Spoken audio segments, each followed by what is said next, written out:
Bonjour cher public. Moi, à mon humble avis, dans mon opinion personnelle, selon moi, personnellement, en toute franchise, sincèrement, pour vous dire toute la vérité, je suis très content de vous retrouver ici au NRN Studio Comédie. Je m'appelle le nom que mes parents ont donné à leur enfant que je suis, Monsieur Otto. Donc vous devez m'appeler Monsieur Otto. Moi Monsieur Otto, je vais vous raconter un petit quelque chose. Donc, il faut que vous soyez attentifs pour comprendre ce petit quelque chose que j'ai à vous dire. Bien, je commence. Jazz, envoie la musique. C'est l'histoire de l'homme et la fin. La fin d'une chose n'est pas toujours bien. Pour la fin de l'homme, son commencement commence au marché. C'est la ligne de départ de notre marathon. Pour ma mère, et ta mère, et sa mère, et notre mère, et votre mère, et leur mère fasse la nourriture à moi, à toi, à lui, à nous et à vous et à eux, elle va commencer par aller faire les courses au marché. C'est la première étape du marathon.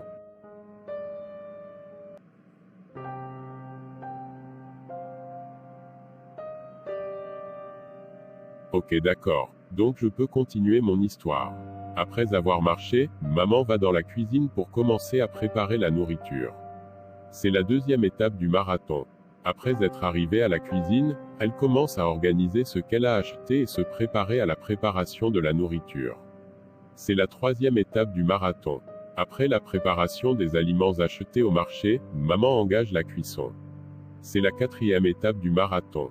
Après avoir engagé la cuisson, la nourriture est cuite. C'est la cinquième étape du marathon. Après avoir fini de préparer la nourriture, maman apprête la table et met la nourriture. C'est la sixième étape du marathon. Après avoir positionné la nourriture sur la table, maman nous appelle pour manger. C'est la septième étape du marathon. Après avoir fini de manger, la nourriture se retrouve coincée dans notre ventre. C'est la huitième étape du marathon. Après s'être fait coincer dans notre ventre, la nourriture trouve un chemin de sortie. Le toilette. C'est la neuvième étape du marathon. Une fois sortie de notre ventre, la nourriture se retrouve aux toilettes puis finit dans la fosse septique. C'est la dixième étape du marathon. Une fois dans la fosse septique, la nourriture retourne dans la nature pour devenir à nouveau une nourriture. C'est la ligne d'arrivée de notre marathon. Finalement, tout ce temps et tout cet effort pour rester avec la faim. Dites-moi les amis, entre l'homme et la nourriture, qui est celui qui remportera toujours le marathon? Merci beaucoup.